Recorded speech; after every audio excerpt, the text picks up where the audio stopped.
الحمد لله وحده والصلاة والسلام على من لا نبي بعده. أعوذ بالله من الشيطان الرجيم. بسم الله الرحمن الرحيم. يا أيها الذين آمنوا قوا أنفسكم وأهليكم نارا.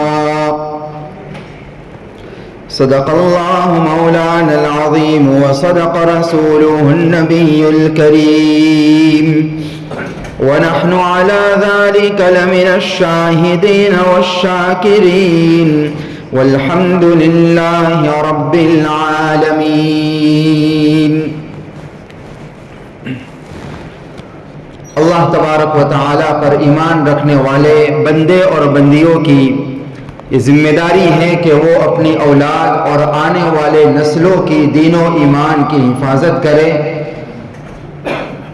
ان میں ہونے والی غفلت اور کمی کوتاہی کو سمجھے، اس کا احساس پیدا کرے اور اس کا حل اور اس کو ختم کرنے یا کم سے کم کرنے کی کوشش کرے. اسی سلسلے میں ہمارے یہاں جو کمی کوتاہیاں پائی جاتی ہے، جس کو علماء کرام نے آج کے پرفتن دور میں خرابی کی اصل جڑ اور وجہیں بتائی ہے، ان میں سے 4 ہم نے گزشتہ جمعہ کو سنی تھی. نمبر 1 مہنگی شادیاں، نمبر 2 مسلم لڑکوں اور بچوں کی ایجوکیشن کی کمی، نمبر 3 مخلوط تعلیم، یعنی کو ایجوکیشن، لڑکوں اور لڑکیوں کا اسکولوں میں، کالجز میں، ٹیوشنز میں ایک ساتھ مل کر پڑھنا، اور نمبر 4 مخلوط ملازمت، جاب وغیرہ کے سلسلے میں بھی آفس وغیرہ میں آپس میں ایک ساتھ مردوں عورتوں کا مل کر ملازمت کرنا. یہ چند خرابیاں ہیں جو آج کے دور میں پیش آنے والے واقعات کی اہم بنیادیں ہیں، جس کی کچھ تفصیلات ہم نے گزشتہ جمعہ کو سنی. نمبر 5 شادیوں میں بلا وجہ تاخیر کرنا، یہ بھی ایک اہم وجہ ہے.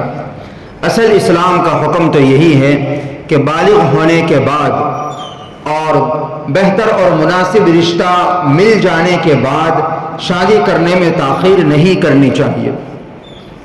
اول تو ہمارے یہاں 20-25 سال کا لڑکا یا لڑکی ہو جائے، اس کے بعد میں سوچنا شروع کرتے ہیں کہ اب اس کے بارے میں رشتے ڈھونڈنا چاہیے، اب کچھ لڑکا شادی لائق ہو گیا ہے، اور اس کے بعد میں پھر تلاش کرتے کرتے اور 4-5 سال نکل جاتے ہیں، اور منگنی کے بعد میں کئی سال گزارے جاتے ہیں. 30 سال 25 سے 30 سال تو آرام سے شادی میں ہو ہی جاتے ہیں، جبکہ آج کے دور میں 12-13 سال 14 سال تو بہت زیادہ ہے، بچہ بالغ ہو ہی جاتی ہے.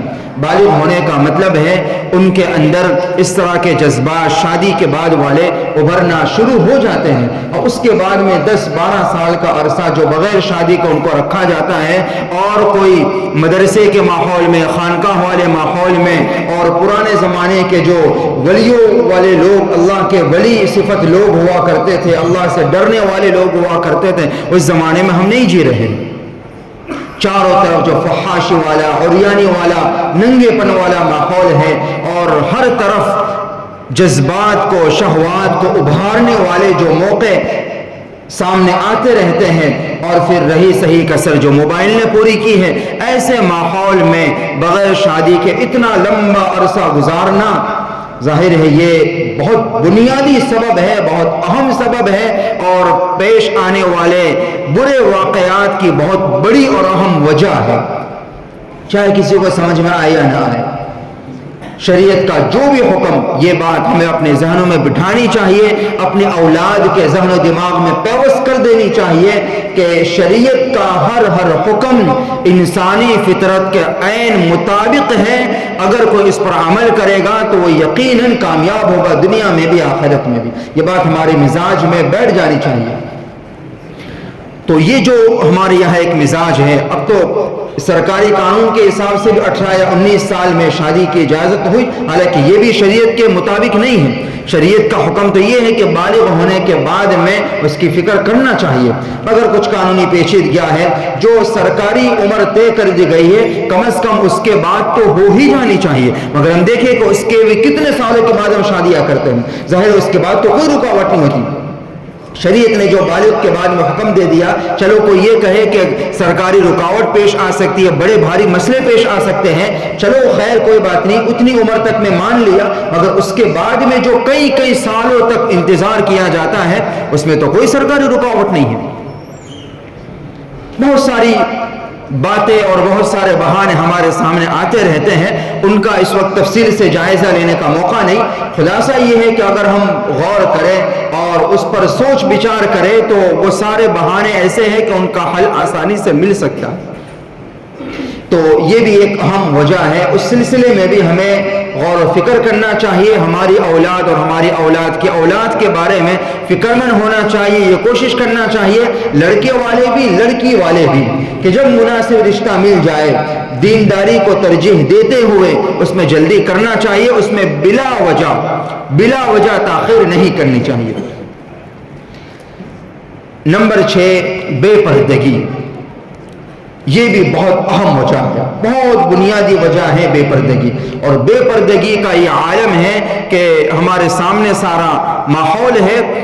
جو دیندار سمجھے جانے والے ہیں ان میں سے بھی آپ اگر فیصد نکالو تو شاید یہ بات غلط نہ ہوگی کہ 5% سے زیادہ مسلم ماں بہنیں پردہ نہیں کرتی۔ بہت مشکل سے آپ کو 4-5% ایسی خواتین ملے گی مسلمانوں کے علاقوں میں جو پردہ کرتی ہے، باقی عام طور سے بے پردگی والا ماحول آپ کو نظر آئے گا۔ اور بے پردگی بھی کیسی بے پردگی، اس قدر برا حال کہ واقعی جس باپ کے اندر تھوڑی سی شرم و حیا ہو، اپنی بیٹی کے لباس کو دیکھ کر خود باپ کی نگاہیں جھک جائیں۔ بہت ضرورت ہے، اس بارے میں بہت کچھ کہا گیا، آپ نے بہت ساری باتیں سن لی، بہت ساری باتیں آپ جانتے ہی ہیں، بس ضرورت اس بات کی کہ اس معاملے میں کوئی ڈھیل نہ دی جائے، اس معاملے میں کوئی لچک نہ پیدا کی جائے، بالکل دو ٹوک انداز میں سختی کے ساتھ گھر کی ماں بہنوں کو پابند بنایا جائے کہ بغیر پردے کے تم کو گھر کی دہلیز سے باہر قدم نکالنے کی اجازت ہرگز نہیں دی جا سکتی۔ اللہ کے نبی صلی اللہ علیہ وسلم کے زمانے میں پوری کائنات کی سب سے عظیم ہستی رسول اللہ صلی اللہ علیہ وسلم، اور پوری کائنات میں کہا جا سکتا ہے پورے دنیا کی تاریخ کی سب سے پاکیزہ عورتیں، مگر اس زمانے میں وہ رسول اللہ صلی اللہ علیہ وسلم کے سامنے بے پردہ نہیں آیا کرتی تھی۔ اس سے آگے کون سی بات ہوگی، کون سا بہانہ چل سکتا ہے؟ اور اللہ کا شکر ادا کرے برقعے پر کسی نے پابندی نہیں لگائی ہے، کوئی یہ نہیں سرکاری قانون پاس ہوا ہے کہ کوئی برقع پہن کر سڑکوں پر نہیں گھوم سکتا، کہ ہم انتظار کرتے اس وقت کا۔ کسی عالم نے کہا تھا کہ اللہ تبارک و تعالیٰ کی طرف سے جب آسانی ہو، ڈھیل ہو، کسی حکم پر تم عمل کر سکتے ہو پھر بھی عمل نہ کرو، پھر اللہ تعالیٰ قدرت رکھتے ہیں اس بات پر کہ ایسے حالات پیش آ جائے کہ پھر چاہ کر بھی پردہ نہ کر سکو۔ اللہ کا شکر ادا کرے کوئی مودی حکومت نے ایسا قانون پاس نہیں کیا ہے ابھی کہ مسلم عورتیں پردہ نہیں کر سکتی ہیں، کوئی قانونی رکاوٹ بھی نہیں ہے، مگر پھر بھی دیکھیں کتنے افسوس کی بات ہے، کتنی مسلم خواتین پردہ کرتی ہے، کیسی بے پردگی نظر آتی ہے کہ شرم سے سر اور نگاہیں جھک جاتی ہیں۔ اور پھر شادی بیاہ کا موقع، عید وغیرہ کا، اس میں تو پوچھنا ہی کیا، بالکل بے پردہ ہو کر آوارہ کا لفظ کہنا اچھا نہیں لگتا، بالکل بے پردہ ہو کر اور پھر سڑکوں پہ گھومتی ہے اور سڑکوں پہ بیٹھتی ہے۔ اکوڑا برج پر آپ چلے جائیں اور دوسرے علاقوں میں چلے جائیں، دوسری لاریوں پر، ہوٹلوں میں چلے جائیں، بالکل لبے سڑک کے کناروں پر جو اس طرح کی لاریاں ہوتی ہیں، ہوٹلیں ہوتی ہیں، اور کوئی اس طرح کا موقع ہو جائے بیٹھنے کا، کوئی جگہ ہو تو وہاں دیکھیں بالکل با پردہ، جو پردے کے ساتھ نقاب کے ساتھ ہوتی وہ بھی پردہ کھول کے بڑی آتی ہیں آرام سے۔ بہت طویل مضمون ہے یہ، اور ایک دل کے جذبات ہے، دل کا ایک درد ہے جو ہر بار آپ کے سامنے پیش کیا جاتا ہے۔ ضرورت اس بات کی ہے کہ بس اس معاملے میں ہمت سے کام لیں، اس معاملے میں کوئی ڈھیل دینے کی ضرورت نہیں ہے، پردہ کرنا پڑے گا. جب اس زمانے میں رسول اللہ صلی اللہ علیہ وسلم کے زمانے میں صحابیات پردہ کرتی تو رسول اللہ سے پردہ کرتی تھی, پھر کون سی بات باقی رہ جاتی ہے؟ آج کے دور میں تم صحابیات سے بڑھ کر تو نہیں ہو, اور آج کے زمانے کے لوگ صحابہ کے پیروں کے چپلوں کے دھول کے برابر بھی نہیں. جب وہ ان سے پردہ کرتی تھی تو پھر آج کے زمانے میں تو سوچو فتنہ والے ماحول میں کتنی زیادہ ضرورت ہے. پردہ کرے اور مکمل پردہ کرائے اور ہر جگہ پردہ کرائے. ان سے یہ کہے کہ اگر ضرورت پیش ہو اور آپ کو اطمینان ہو, کالج وغیرہ میں بھیجنے کی ضرورت ہو, تو آپ یہ کہے کہ کلاس روم میں بھی آپ مکمل پردے کے ساتھ رہیں, اس لیے کہ وہاں بھی مخلوط تعلیم ہے, ہر جگہ پردے کا مکمل لحاظ کروائے. اور پردہ اسلام میں یاد رکھے ہر ایک سے ضروری ہے سوائے محرم رشتہ داروں کے. یہاں بھی بہت کمی کوتاہیاں پائی جاتی ہیں, دوستوں کے نام سے بھی, ہائی ہیلو کے نام سے اور بھابھی وغیرہ کے نام سے, جو ہمارے یہاں دین میں جو کمیاں ہیں اور بے پردگی کا ماحول ہے اس کے لیے کوئی الفاظ نہیں سوائے محرم رشتہ داروں کے. محرم رشتہ دار یاد رکھے جن سے ہم پیدا ہوئے اور جو ہم سے پیدا ہوا اور جن سے خون کا رشتہ, یہ محرم رشتہ دار ہے. سگا باپ, دادا, نانا, اور نیچے اگر جائے تو بیٹا, پوتا, نواسا, اور ہمارے ماں باپ کی, ہمارے بھائی بہنوں کی سگی اولاد, یہ صرف محرم رشتہ دار ہے, ان سے پردہ نہیں ہے. باقی اس کے علاوہ بہنوئی ہے, بھائی جان ہے, داماد ہے, بچی کے لیے جو سالہ بنیوی کا رشتہ, سالی بنیوی کا رشتہ ہے, اور دیگر مامو زاد, خالو زاد, پھوپھی زاد جو لڑکے ہیں, اصل تو وہ بھی غیر محرم. اور پھر جو دوست احباب کو گھروں میں لانے کا جو کلچر ہے, اور گھروں میں جو پارٹیاں ہوتی ہیں اور بالکل آرام سے شوہر کے دوستوں کے ساتھ ہنسی مذاق تک کا جو معاملہ ہوتا ہے, میرے دوستو یہ اسلامی کلچر تو ہرگز نہیں ہو سکتا. یعنی اگر ایک لفظ, ایک جملہ یہ کہا جائے کہ ہم نے, حقیقت یہ ہے کہ پردے کا بالکل جنازہ نکالا ہوا, بالکل دھجیاں اڑا دی ہے پردے کے اس حکم کی. کوشش کرے اللہ کے واسطے اس حکم کو زندہ کرے. بلکہ وہ جو حدیث مبارکہ ہے, من احیا سنتی عند فساد امتی فلہ اجر 100 شہید, امید ہے کہ اس پر پردہ کرنے پر آج اسی کا ثواب ملے گا.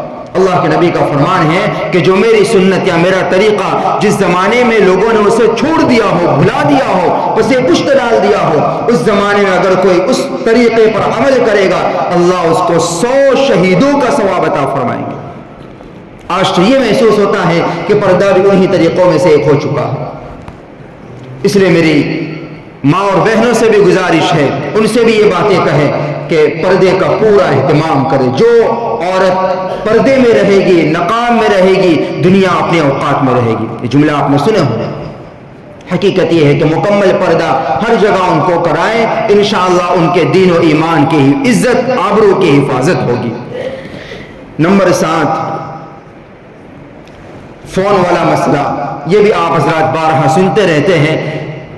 آج کل یہ بھی بہت بڑی کمزوری ہے کہ 10ویں کے بعد میں فوراً ان کے ہاتھوں میں موبائل تھما دیا جاتا ہے. ہرگز مت دیجیے, کوئی ضرورت نہیں. آج کل جو موبائل میں اسٹڈی کے نام سے جو بچیاں موبائل یوز کرتی ہے اور اسپیشلی ان کا پرسنلی موبائل دے دیا جاتا ہے, آپ حضرات جانتے ہیں بہت بڑی خرابی کی جڑ یہی. اور پھر نیٹ پہ کرا دیا جاتا ہے مفت میں. یعنی آج حال یہ ہے کہ ہمیں اپنی اولاد پر کچھ ضرورت سے زیادہ بھروسہ اور ضرورت سے زیادہ محبت کا اظہار ہم کرنے لگے, اور اس ضرورت سے زیادہ اعتماد اور بھروسے کی وجہ سے, ضرورت سے زیادہ لاڈ اور پیار کی وجہ سے ہمارے بچے دین سے کئی کوسوں دور چلے گئے.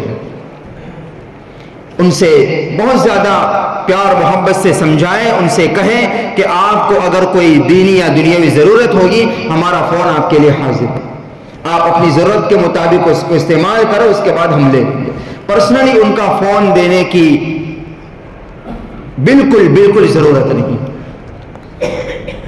دیکھیں آپ ماحول چوراہوں پر رات کے وقت میں نوجوان بچے, بالکل 8ویں 9ویں کلاس کے بچے موبائل لے کر رات تک بیٹھے رہتے ہیں. اور بچے اپنے گھروں میں، اور پھر آج نیٹ کے زمانے میں، سوشل میڈیا کے زمانے میں، واٹس ایپ اور اس سے بڑھ کر فیس بک، انسٹاگرام وغیرہ، اس میں دنیا بھر کی خرابیاں، کیا کہا جائے اس سلسلے میں، کون نہیں جانتا، مگر یہ وہ ساری باتیں ہیں جس میں تجاہل عارفانہ برتا جاتا ہے، جان بوجھ کر انجانے بنے رہتے ہیں، سب معلوم ہے، سب جانتے ہیں کہ اس میں خرابیاں ہیں، اور پتہ نہیں کیا وجہ، شیطان کسی نے کہا تھا کہ یہ ایسا دجالی فتنہ ہے کہ اس کے بعد میں سوائے دجال اکبر کے، بڑے دجال کے، جو اصل دجال نکلے گا، اس کے علاوہ اس سے بڑا فتنہ اور کوئی نہیں آئے گا۔ بہت بڑی بات کہی ہے کسی نے، موبائل کو دجالی فتنہ کہا ہے، اور کہا کہ اب جو اصل بڑا دجال آئے گا اس کے علاوہ اب یہ موبائل کے سے بڑا کوئی دجالی فتنہ نہیں آئے گا۔ بہت بڑی خرابی، اور خرابی کی بہت بڑی بنیاد اور جڑ ایک موبائل ہے۔ اس لیے آج پہلی فرصت میں آپ یہ تہیہ کر کے جائیں کہ اپنی اولاد کو خود کا پرسنلی فون بالکل نہیں دیں گے، کوئی خاص ضرورت نہیں ہے، ایسی ضرورت نہیں ہے کہ اس کے بغیر وہ بالکل ان کا کام ہی نہ چلتا ہو۔ اگر آپ یہ کہیں کہ رابطے میں رہنا، اسکول میں کالج میں بچے جاتے ہیں، رابطے میں رہنا ضروری ہے، ڈبہ دے دو، کوئی خرابی نہیں ہے اس میں، وہ کام آپ کا چل جائے گا، اسمارٹ فون دینے کی کیا ضرورت ہے؟ اسمارٹ فون سے واقعی آج کی نوجوان نسلوں میں جو خرابی پیدا ہوئی ہے، شاید یہ جملہ غلط نہ ہوگا کہ دنیا کی تاریخ میں اس سے زیادہ خرابی کسی اور چیز سے پیدا نہ ہوئی۔ یہ جملہ سننے کے بعد بھی اگر آپ یہ اطمینان رکھیں کہ نہیں ہمیں تو اطمینان ہے، کوئی پرابلم نہیں ہے، پھر آپ جانیں، آپ کا کام جانیں، بہت بڑی خرابی کی جائے۔ اور پھر نوجوان بیٹیوں کے بارے میں، ان کو موبائل دے دیا جائے اور پھر تنہائی میں وہ پرسنل چیٹ وغیرہ، اور پھنسانے کے ماحول ہی ہے ہر جگہ، پیار محبت کی باتیں کر کے بہلا فسلا کو بہت آسان ہے، موبائل کے ذریعے سے کسی کو پھنسانا، کسی سے کانٹیکٹ میں رہنا، کسی سے بات چیت کرنا، کون سا مشکل کام ہو گیا آج؟ اور بہت سارے یہاں احباب ایسے بیٹھے ہوئے ہیں کہ آپ سے کئی گنا زیادہ فون استعمال کرنا آپ کے اولاد کو آتا ہوگا۔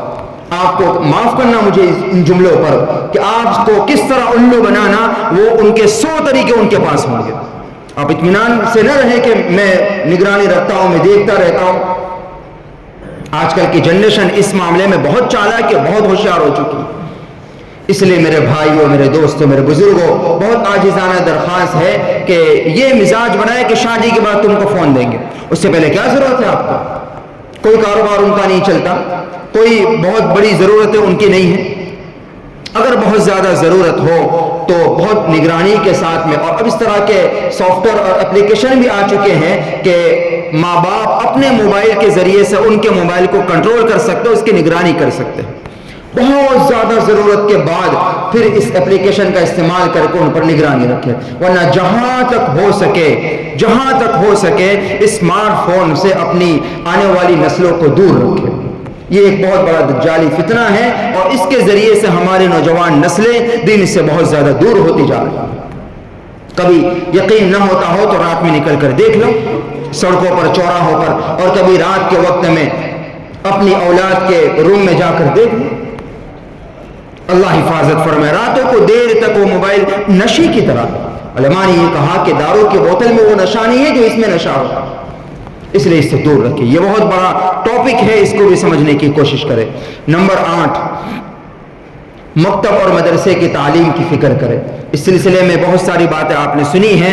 8ویں 9ویں 10ویں کے بعد میں اللہ کے واسطے ان کو مکتب اور مدرسے کی تعلیم سے فارغ نہ کر دیا جائے، بلکہ 10ویں 12ویں کے بعد میں بھی، بلکہ کالج کے بعد میں بھی شام کے جو مدرسے چلتے ہیں وہاں ان کو ضرور بھیجتے رہیں، مکتب اور مدرسے کی تعلیم ان کو دلاتے رہیں۔ جب تک یہ ماحول میں جڑے رہیں گے، کنیکٹڈ رہیں گے، انشاءاللہ تعالی ان کی حفاظت ہوتی رہے گی۔